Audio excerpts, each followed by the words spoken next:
teman-teman sekalian nanti di kegiatan hari ini akan disosialisasikan terkait dengan kredensial mikro berdampak Coursera dan mata kuliah rekognisinya. Nanti silahkan untuk didengarkan, di, diperjelas kalau misalkan ada pertanyaan. Kemudian nanti saya mohon izin juga untuk eh, merekam pertemuan ini.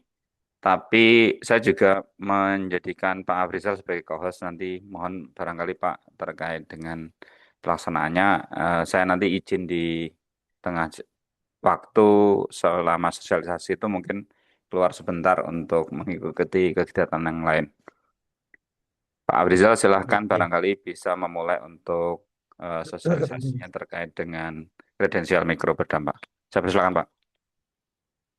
Oke, baik. Terima kasih Pak Ristu. Assalamualaikum warahmatullahi wabarakatuh. Ini Assalamualaikum. saya akan coba share screen ya.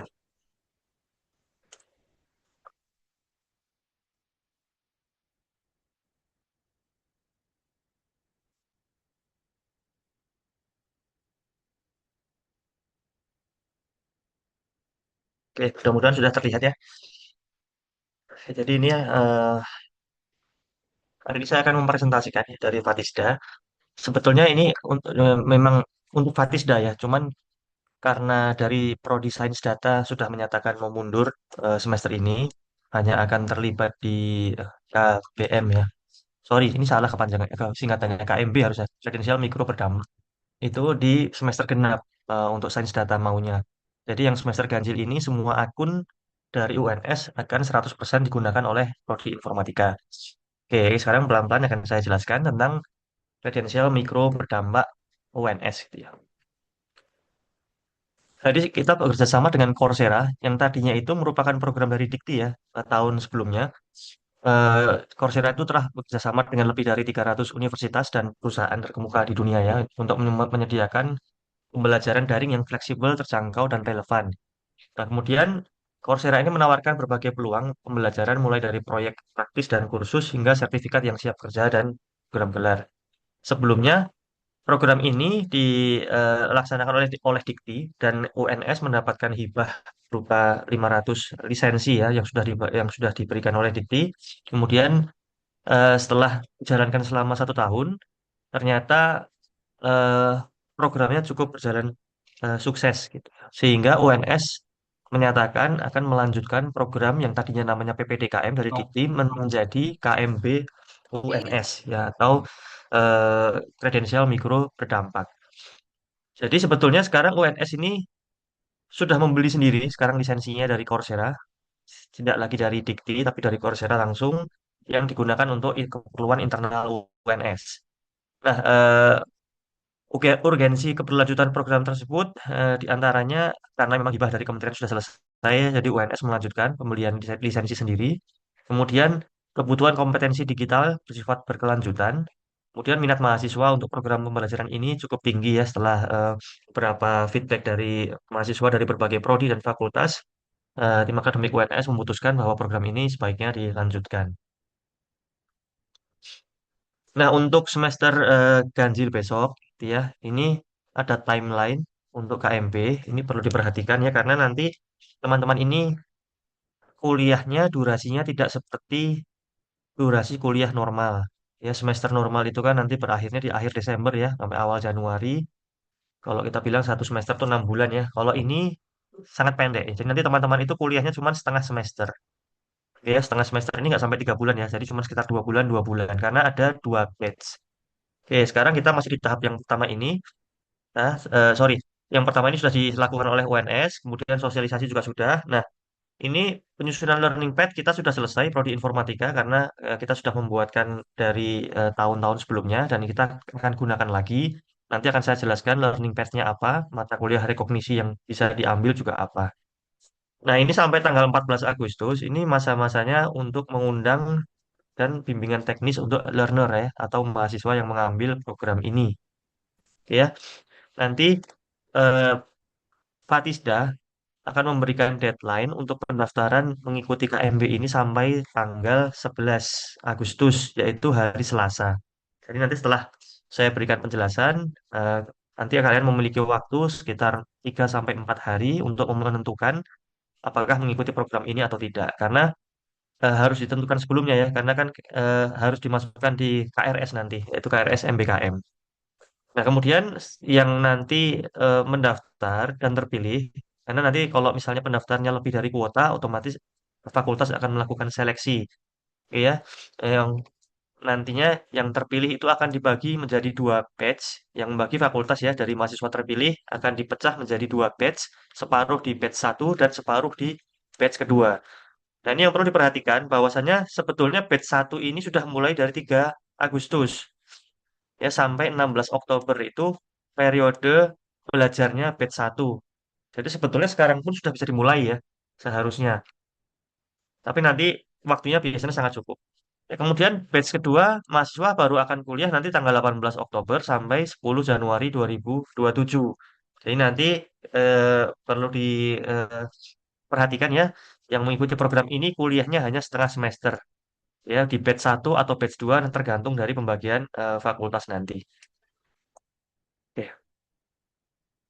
Nah, berikutnya ini adalah pembagian atau distribusi akun Coursera ke masing-masing fakultas. Di sini kita bisa lihat di nomor 14, Fatisda itu mendapatkan 21 akun. Ya, 21 akun Coursera yang bisa dipakai oleh Fatisda dan saat ini hanya prodi informatika yang terlibat. Jadi kita 100% memiliki semua akun ini. Ya, nanti semester depan di semester genap kita akan berbagi dengan sains data. Jadi semester depan tentu saja lebih sedikit ya kesempatan kita untuk bisa bergabung. Tapi nanti dari 21 akun ini karena ini dibagi dua batch, maka bisa digunakan total 42 mahasiswa. Oke ya, di sini hampir apa namanya? Hampir sama dengan beberapa fakultas, tapi ada juga fakultas-fakultas lain yang jauh lebih banyak ya akunnya ya. Ini terkait terserapnya akun di semester-semester sebelumnya. Jadi kita nanti akan membuat pendaftaran untuk menjoin program Coursera ini. Total peserta yang bisa kita ambil adalah 42 mahasiswa. Kalau misalnya pendaftarnya lebih dari itu, berarti kita harus ada seleksi. Yang seleksinya berdasarkan apa? Nanti ada form yang kalian isi, ada beberapa kriteria, nanti fakultas yang akan menentukan. Oke, nanti saya akan bagikan Google Form linknya. Nah, kemudian syaratnya apa sih ikut program KMB UNS ini ya? Yang pertama untuk mahasiswa S1, minimal semester 5 ya. Di sini dari universitas tidak ada batas SKS tertentu ya. Seperti kalau ada program misalnya hibah berdampak misalnya kalau misalnya ngambil KKN, KMM itu kan 84 SKS ya minimal. Nah, kalau di sini syaratnya cuma semester 5 aja gitu. Untuk sekolah vokasi minimal semester 3. Jadi nanti teman-teman yang sudah semester 5 berarti sudah mulai bisa join ya.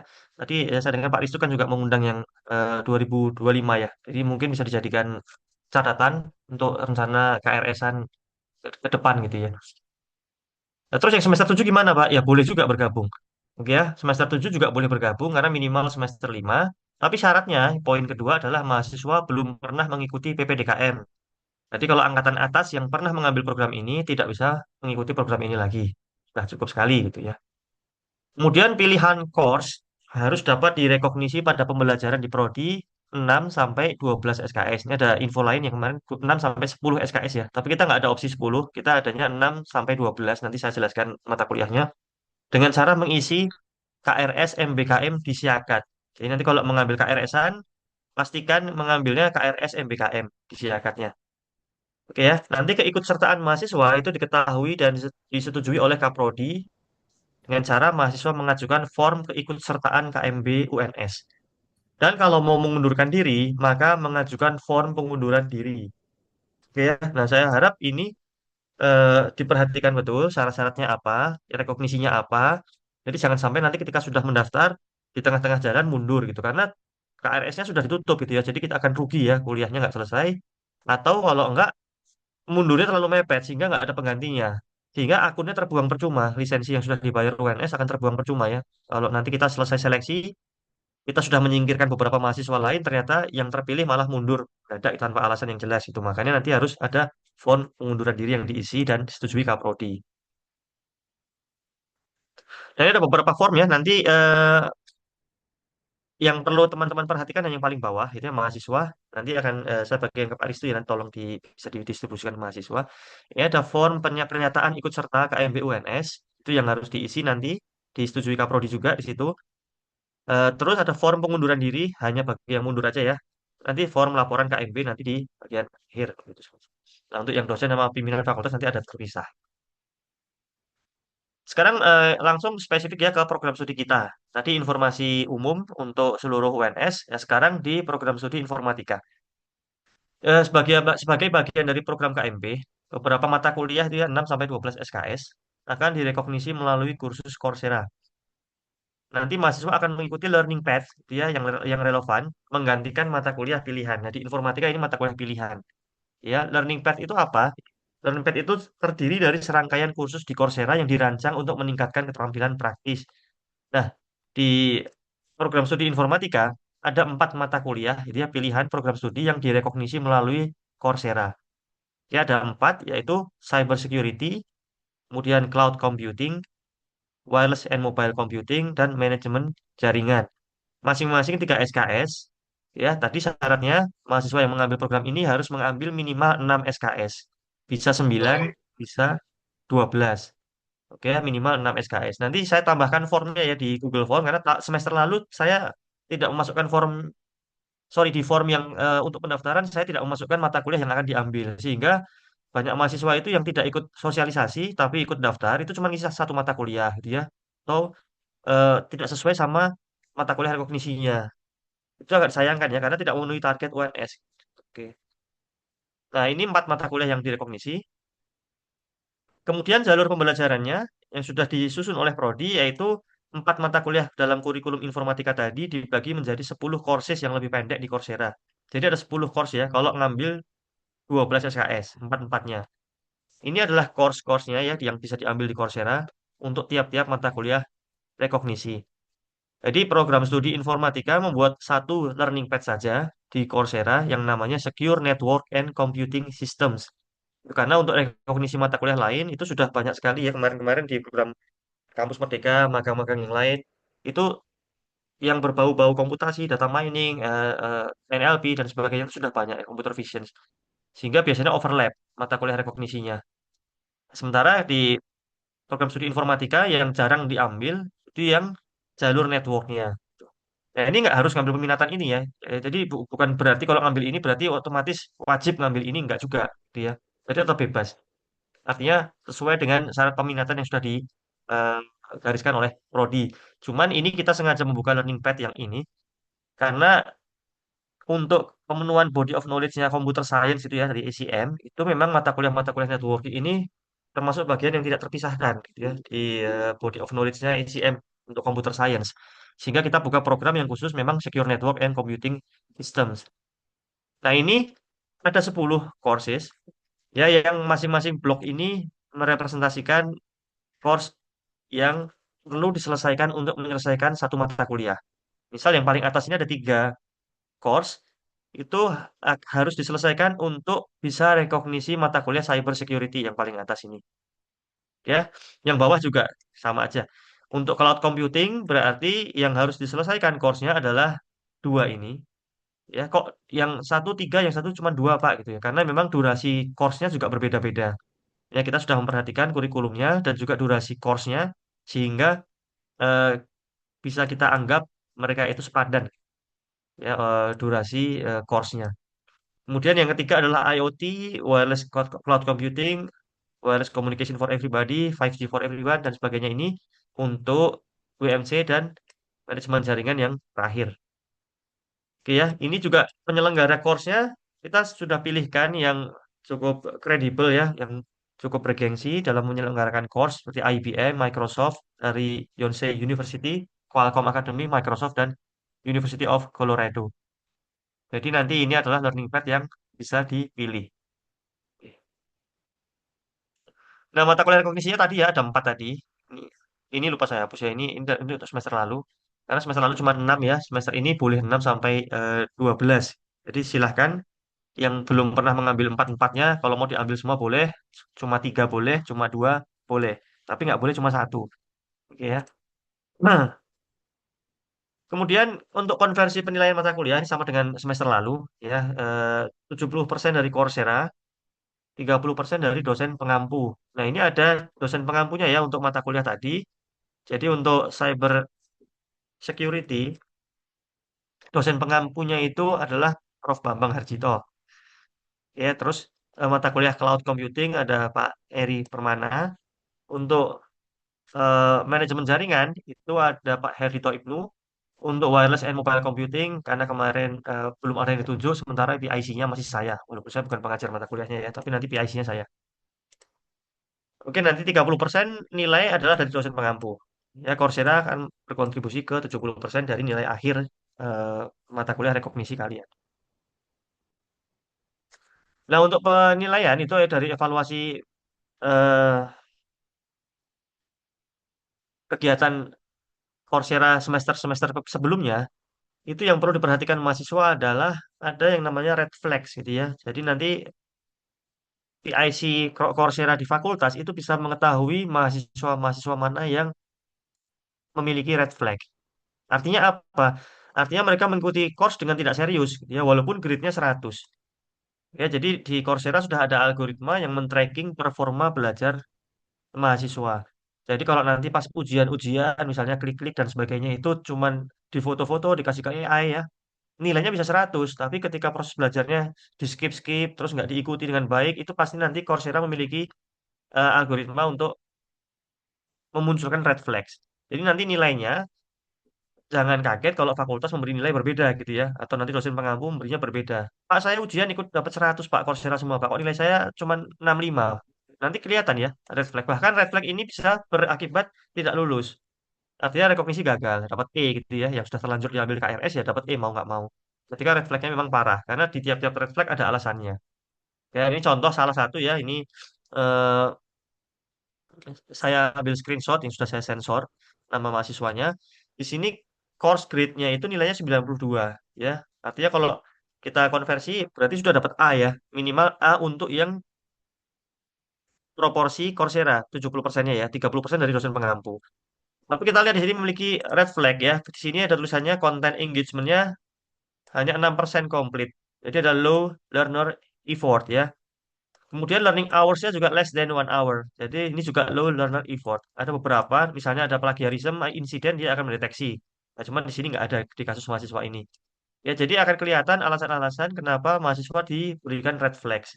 Itu nanti algoritmanya sudah dari Coursera-nya ya. Fatisda tidak terlibat di situ dan memang tidak bisa mengutak-atik ya karena ini sistemnya dari Coursera. Gitu ya untuk penilaian ya. Ingat, eh, materinya sudah cukup ya, cukup itu saja. Sekarang saya kembalikan Pak Ristu masih ada ya untuk sesi tanya jawab silakan.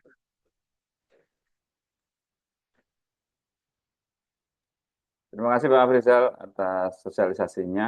Silakan barangkali untuk eh, kegiatan kredensial mikro berdampak ini, kalau ada pertanyaan dari teman-teman sekalian, bisa diajukan melalui chat, boleh juga resen, silakan.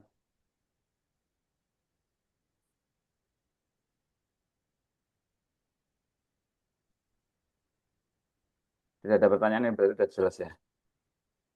Nah, Oke, Dava, silakan Dava. Oke, terima kasih Pak Risto, terima kasih Pak Afrizal. Sebelumnya saya ingin bertanya Bapak mengenai dua hal. Salah satunya mengenai course yang sudah dikurasi oleh Fatisda tersebut. Tadi kan sudah ditransparansikan kok bentuk dari course-course yang sudah ditransparansikan. Jadi ada dari IBM, ada dari Yonsei, ada dari Google, ada dari Microsoft dan sebagainya. Apabila mahasiswa ingin mengambil yang selinier tersebut tetapi tidak dari instansi tersebut ataupun mungkin judul course-nya berbeda, apakah diperbolehkan? Lalu untuk pertanyaan saya selanjutnya mengenai porsi dari konsiderasi penilaian untuk nanti dimasukkan di KHS.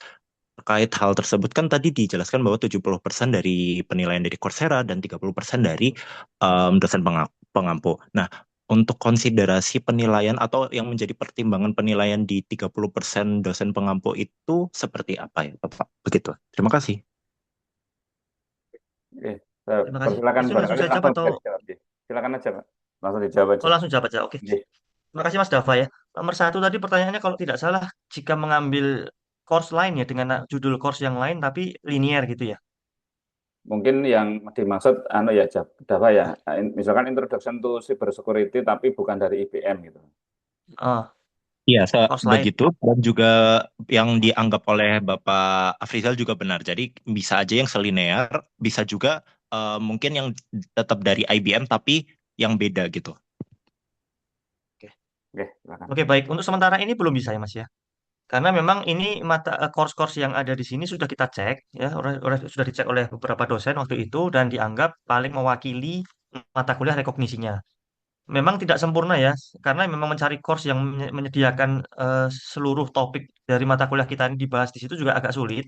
Oke, jadi memang kita mencari course-course yang paling mewakili konten dari mata kuliah bersangkutan. Nah, untuk konten-konten tersebut memang ini blok-bloknya, tapi ini penting sekali. Kalau ini bisa jadi saya kalau nggak menyampaikan akan terjadi lagi karena semester lalu ada yang ketika sosialisasi entah ikut atau enggak, katanya sih ikut, cuman dia salah ngambil course.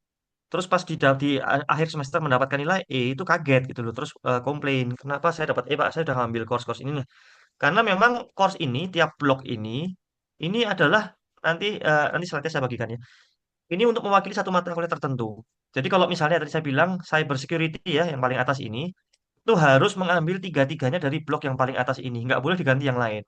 Jadi misalnya dia hanya mengambil dua teratas, yang ketiganya ngambil IoT misalnya yang bawah ini, otomatis mata kuliah cyber security-nya nggak lengkap.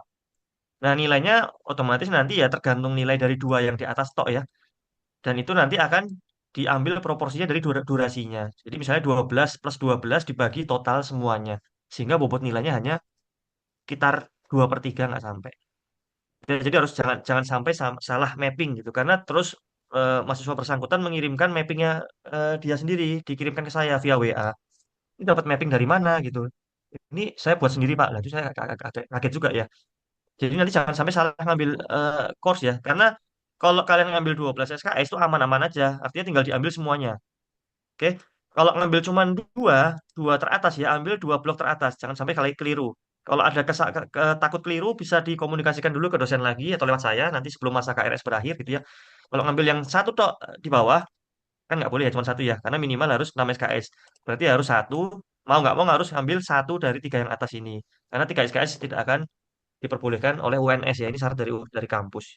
Karena kalau kampus membeli lisensi itu kan cukup mahal ya. Kemarin tahun lalu Dikti itu 1,5 juta ya untuk tiap-tiap lisensinya. Jadi kalau nanti teman-teman yang terpilih itu sama saja mendapatkan hibah ya, kesempatan belajar yang sudah dibayarin oleh UNS jangan sampai disia-siakan. Nah, keuntungannya apa? Ini sebelum pertanyaan kedua ya Mas ya. Keuntungannya apa? Kalian yang setelah menyelesaikan 10 ini atau misalnya saya cuma ngambil dua Pak, oke, dua teratas. Saya ngambil lima aja, berarti kan selesai. Kalian boleh mengambil course apapun di Coursera secara gratis pakai lisensi yang sedang dipakai. Oke ya, Pak, saya setengah semester sudah selesai lima-limanya Pak. Ini ada lisensi masih nganggur Pak, akun saya masih aktif. Silahkan kalian ngambil course apapun, mau Python ya, mau data mining, mau computer vision, bebas digunakan seluas-luasnya secara gratis sampai batch-nya berakhir. Oke, jadi nanti yang terpilih jadi di batch satu jangan sampai sebelum batch 2 dibuka itu jangan sampai pertama harus menyelesaikan semua course yang diambil di rekognisi. Yang kedua, jangan sampai tidak mendownload sertifikatnya. Ya, kalau prodi sih nggak terlalu eh, ini ya, tidak terlalu care dengan sertifikat itu. Yang penting nilainya muncul, kita transformasikan ke nilai di Siakat. Ya, tapi kan kalian perlu sertifikatnya ya, entah nanti untuk melamar kerja, untuk dimasukkan ke dalam CV atau resume, itu supaya memperkaya resume kalian. Maka dari itu tadi yang kembali ke tadi, kalau kalian sudah selesai bisa mengambil sebanyak mungkin course yang kalian mau, sehingga sertifikatnya banyak, ilmunya juga banyak gitu ya. Itu yang pertanyaan Mas Dawa ya. Yang kedua, tadi untuk ini ya nilai ya, untuk proporsi nilai dari Coursera kan 70, kemudian 30% dosen pengampu. Nah, baru semester ini Mas dosen pengampu itu ada di Coursera. Sebelum-sebelumnya saya semua yang menghandle ya, semua mata kuliah, semua mahasiswa saya semua menghandle.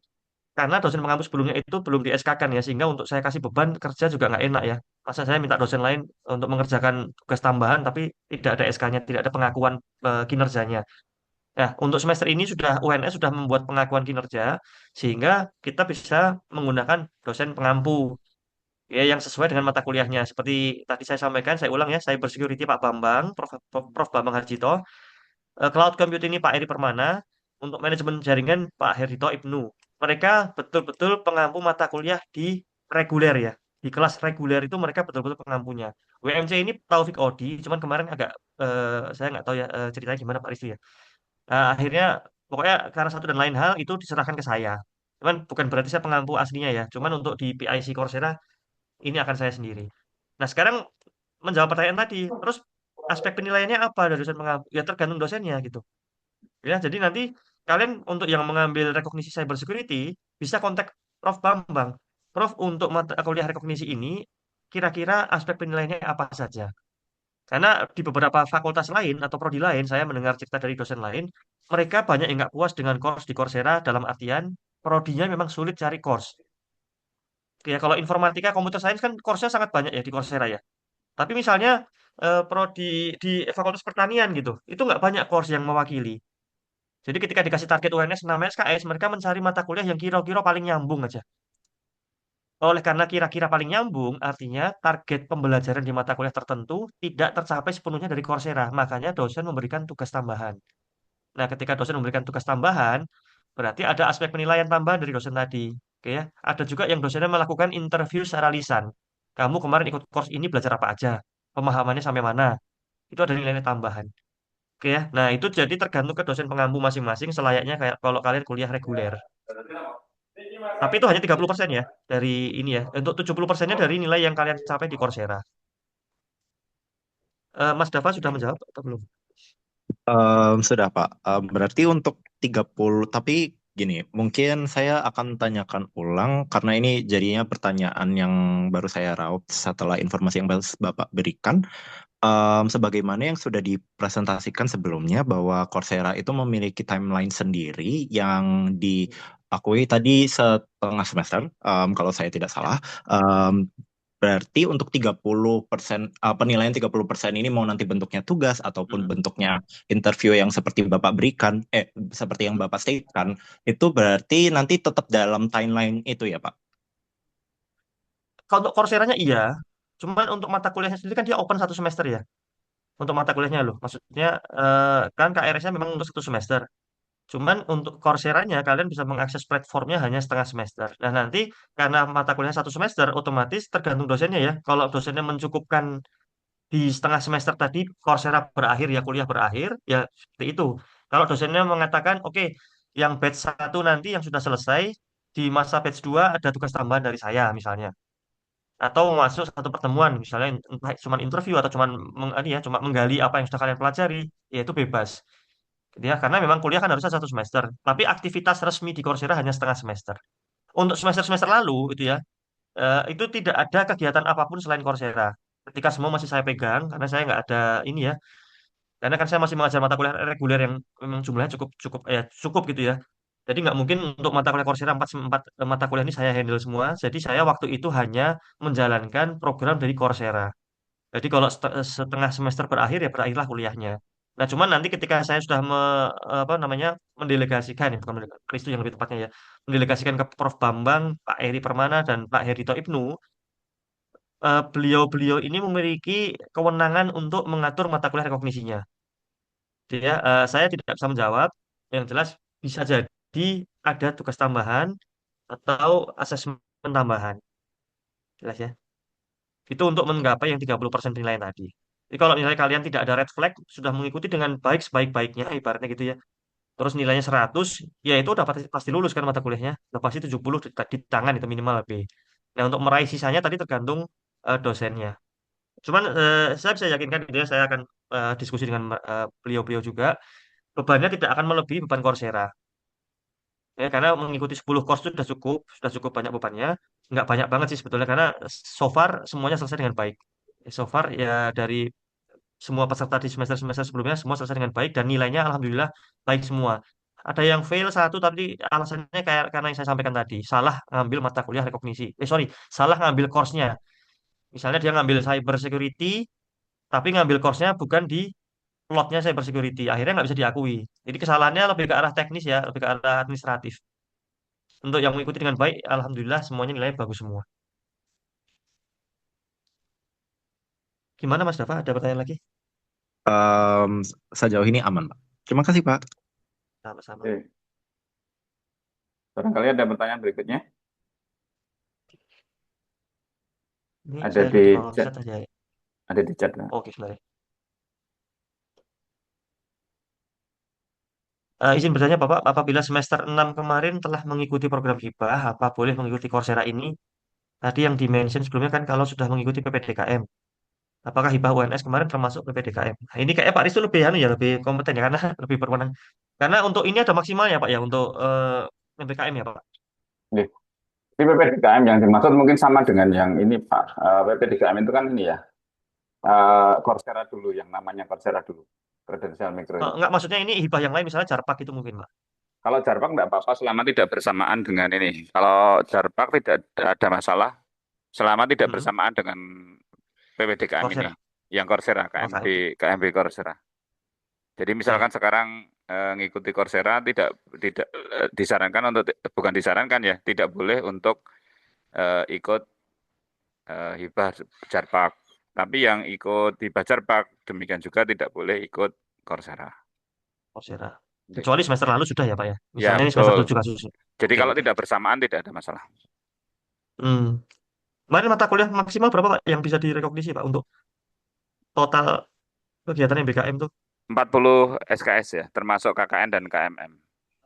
Oke, 40 SKS termasuk KKM. Oke, jadi oke bisa dihitung-hitung sendiri ya untuk yang sudah Jadi mengambil Carpak total dan kalau setelah selain rekognisi. KKN, KMM itu Heeh, KMM kan 3 SKS. Terus kemudian heeh, ada KKN itu 3 SKS. Totalnya ada heeh, 6 berarti ya. Jadi tiga puluh heeh. empat yang selain itu bisa dipakai. Oke. Baik, terima kasih Pak Rizdo. Mas Farhan, apakah sudah jawab pertanyaannya?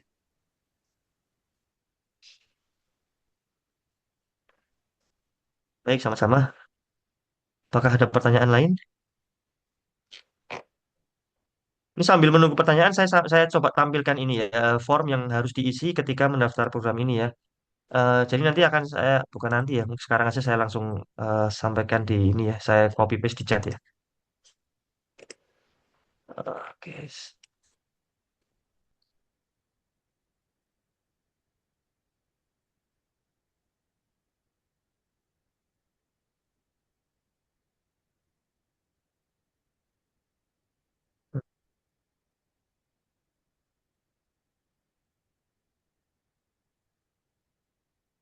Nah, itu ada link pendaftaran ya. Nanti tolong yang tidak ikut sosialisasi untuk didistribusikan ke teman-temannya.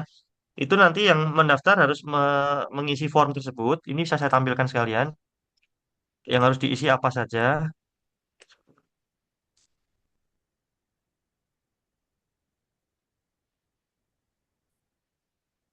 Oke, kemudian sudah tampil ya Chrome saya. Di sini yang pertama yang diisi adalah nama lengkap, kemudian NIM, semesternya semester berapa. Ini sorry, ini saya lupa saya ganti. Nanti saya ganti dulu ya. Jadi hanya 5 atau 7 mungkin ya. 9 mungkin ya Pak Rizu ya. Mungkin masih Apanya? mungkin ya. Ini saya tambahkan lagi. Oke, ini akan saya edit langsung aja. Bisa 5, 7, 7. 7 tok ya Pak ya. 7 ya. Oke. Oke, Untuk nanti semester 5 atau 7 silahkan diisi. Kemudian IPK sampai dengan semester terakhir. Jadi yang untuk semester 5 ya berarti semester 4, yang semester 7 ya berarti sampai semester 6. Kemudian nilai EAP, pertama ya karena memang ini salah satu parameter penilaian kita untuk seleksi. Karena semester ganjil tahun lalu pendaftarnya melebihi kuota ya. Begitu semester genap sangat sedikit karena sudah pada ngambil. Nah, pas semester genap itu sains data gantian mengambil lebih banyak. Ya, seperti tahun ini juga sama, semester ganjil kita pakai, nanti semester genap kita tetap pakai, cuman biasanya sudah berbagi dengan sains data, oke ya. Karena course-nya semua bahasa Inggris di Coursera, maka nilai EAP salah satu parameter penilaian kita. Kemudian nilai mata kuliah jaringan komputer sebagai mata kuliah wajib ya di Learning Path ini kan eh, fokusnya lebih ke arah jaringan dan secure system ya, juga cloud computing, cyber security sehingga mata kuliah jaringan komputer menjadi salah satu parameter penilaian. tolong diikuti nilainya ini ya formatnya ya. Jadi kalau dibilang contoh seperti ini, tolong pakai format numerik ya. Jadi jangan pakai A, B, A minus, B, C plus gitu ya. Tolong diganti ke format numeriknya ya. Kalau dapat A yang 4, itu ya, A minus ya 3,7 dan sebagainya, tolong diikuti formatnya. Kemudian ini baru saya tambahkan semester ini, semester sebelumnya nggak ada, yaitu mata kuliah rekognisi yang akan diambil. Minimal diambil dua, ya karena 6 SKS itu minimum. Jadi boleh centang 2, boleh centang 3, atau centang 4. Jadi jangan lupa mata kuliahnya adalah ini ya. Kemudian apakah mengikuti sosialisasi program KMP, ya atau tidak? Artinya ikut nggak program hari ini? Karena kalau nggak ikut, kadang-kadang seperti kemarin, salah ngambil rekognisi, nggak paham gitu, akhirnya tengah jalan jadi problem sendiri. Ya, apakah Anda mengikuti program hibah pembelajaran berdampak atau JARPAK ya, atau hibah PKM ini, ya atau tidak? Karena kalau iya, Pak Risu sudah sampaikan tadi, tidak boleh mengambil program ini. Ya, sebetulnya nggak usah daftar sekalian harusnya. Ya, kecuali ini diambil semester sebelumnya, nggak apa-apa. Selama nggak berbarengan, nggak apa-apa. Kemudian pertanyaan standar lain sih ini, ya, semacam komitmen saja, dan alasan kenapa Anda tertarik untuk mengikuti program ini. Nah, ini formnya dibuka sampai tanggal 11 Agustus, yaitu eh, hari Selasa, ya, hari Selasa pukul 11.59 atau 23.59 malam. Jadi masih ada waktu sampai Sabtu, Minggu, Senin, Selasa. Jadi ada waktu 4 hari ya untuk mempertimbangkan. Nanti kalau karena ini hari Jumat masih ada waktu hari Senin dan hari Selasa ya untuk konfirmasi dengan dosen, dengan PA atau pengampu mata kuliah kognisi untuk mencari kejelasan sehingga lebih mantap gitu ketika berniat mengambil atau tidak. Oke, itu saja sih formnya. Jangan lupa untuk mengisi presensi yang saya share. Terus kemudian nanti kalau bagi yang berminat juga mengisi form yang di-share oleh Pak Afrizal dari teman-teman sekalian. Kebetulan yang mengisi presensi saat ini baru 66 responden. Kemudian yang formnya Pak Afrizal mungkin nanti kan banyak sekali pertanyaan. Jadi karena akan dijadikan sebagai cross check apakah mengikuti sosialisasi atau tidak, eh, mungkin itu juga wajib diisi di bagian itu. Eh, ada pertanyaan lain barangkali yang perlu ditanyakan untuk memperjelas apa yang sudah disampaikan oleh Pak Afrizal hari ini. Izin masuk Pak Risto. Silahkan Pak Zudi. Pak Afrizal boleh minta tolong untuk file learning pad-nya tadi boleh di-share Pak, supaya nanti teman-teman mahasiswa nggak keliru Oke, dalam siap. memilih learning pad-nya tadi Pak, Baik, yang baik. IBM, Microsoft. Oke, oke, Oke, baik. nuhun Pak. Ini sami-sami, Pak. Ini saya share di mana ya? Di Di sini share ya? di Di kolom chat ya, boleh Pak. chat aja Oh, lah. oke, siap, siap. Hmm.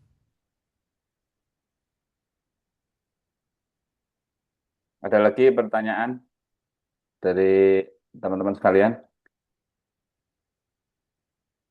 Ini saya cari. Bentar ya. Gede tangan Pak Afrizal. Oh, J, Pak Arif ya? Nah, niki Pak. Kalau misalkan udah ambil KMB ini berarti untuk KRS reguler yang bisa diambil tinggal 12 SKS. Betul, Pak. Kalau memang maksimal bisa 24 SKS, berarti sisanya 12. Itu kalau ngambil KMB-nya 12 ya, Pak ya. Kan ini boleh Iya. 6, boleh 9. Jadi kalau Terus ngambil 6 ya sisanya masih banyak. kalau yang mata Mm. kuliah rekognisi tadi nanti masuknya yang KRS KMB nggak Pak berarti Pak? Nanti di KRS MBKM Siakat, nggih. Sudah Oh ada iya. apa kamarnya sendiri, ngoten. Iya, matur nuwun. Sami-sami. Terus, Mas. Ini saya sudah post ya apa PDF-nya. Sepertinya masih diupload di kolom chat ya. Slide yang saya sampaikan hari ini saya post di kolom chat, silahkan di-download. Linknya untuk pendaftaran Kasih juga jangan lupa di copy paste dan konsultasi dibagi apa? ke teman-temannya. Terus Ya, Bun. semester 7 apa yang nggak ditayangkan? Oh, kalau pilihan enggak kan dia bisa ngambil yang di bawah.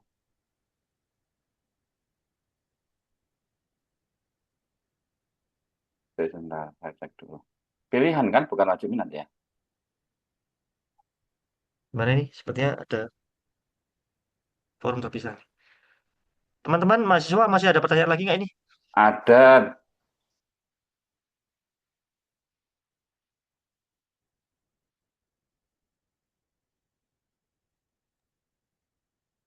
Silakan teman-teman mahasiswa kalau ada pertanyaan kembali, biar nggak bingung nantinya.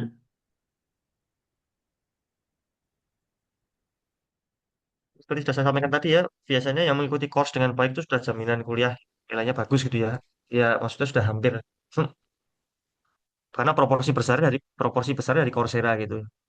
So far sejauh ini nilainya bagus-bagus. Yang salah cuman yang tadi ya, salah administratif saja. Kemudian juga keuntungannya kalau kalian lebih rajin melampaui course-course yang disarankan oleh Fatisda itu akan menjadi manfaat yang besar ya karena kalian bisa memborong. Waktu itu ada mahasiswa yang mengambil 37 course gitu. Syaratnya cuma 10, dia ngambil 37 course. Jadi dia panen ilmu dan panen sertifikat ya bisa dibilang. Mumpung lagi ada lisensinya gitu. Ini pertanyaan kayak Erizat ya. Eh dari Mas Velengio. Apabila sudah mengikuti program Wibawa atau magang mandiri atau rekognisi seperti KKN, KMM atau KWU, apakah tetap bisa mengikuti KMB Coursera juga, Pak? Harusnya kalau nggak tidak programnya nggak bersamaan dengan Coursera seperti yang disampaikan Pak Risto tadi bisa ya. Kalau sudah pernah berarti kan sudah lewat ya. Berarti nggak ada masalah. Kecuali diambil bersamaan ya. Mohon Pak Risto kalau ada kesalahan saya dikoreksi langsung ya. Tapi sepemahaman saya tadi Pak Risto menyampaikan demikian. Asal tidak berbarengan.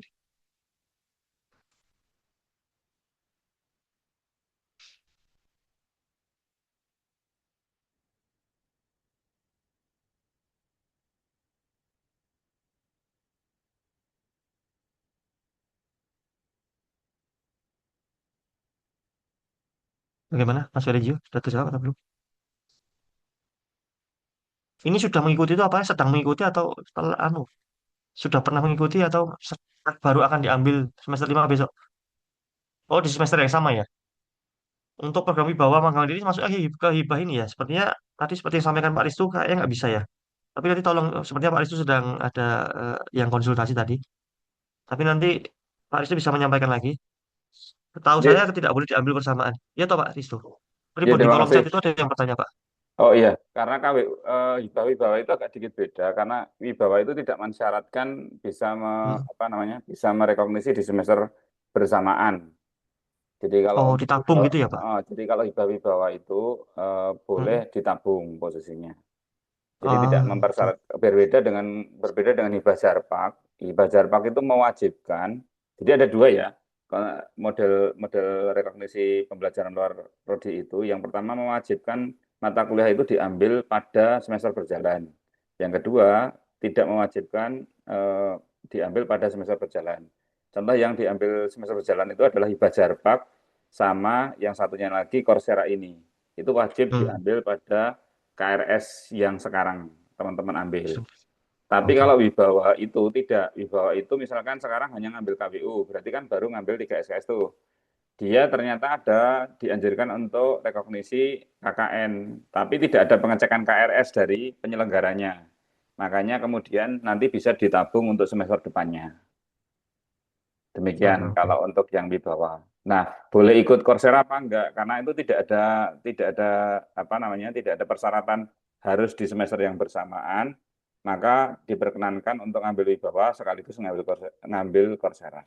Tidak ada masalah dengan itu. Yang tidak boleh bersamaan itu adalah Jarpak dengan Coursera. Karena Hubungan wibawa ini bisa 1 semester atau ditabung 2 semester? jadi kalau yang sekarang misalkan sekarang dia ngambil KWU kan, karena rekognisi KWU sekarang dibuka. Jadi Hmm. teman-teman yang sekarang melaksanakan wibawa itu eh, untuk semua semester itu silahkan merekognisi KWU kalau misalkan butuh untuk rekognisi KWU. Nah, untuk semester depan khusus yang kemarin ngambilnya di semester 5 itu boleh merekognisi lagi. Kan tadi rekognisinya baru KWU tuh, baru 2 SKS. Hmm. Semester depan bisa membuka paket rekognisi lagi untuk KKN sama KMM. Ah, Kan gitu. Jadi nanti rekognisinya nanti untuk KKN dan KMM-nya di semester depannya, di semester 6. oke Jadi oke. otomatis akan mengurangi SKS-nya semester 6 ya, gitu. Kalau Hmm, misalkan hmm, memang hmm. diambil rekognisi KKN sama KMM. Maka dan ada Baik, baik. J, Terima kasih Pak Rizlo atas tambahannya. J, Begitu ya silakan. Mas Felenjo ya, sudah bisa dipahami?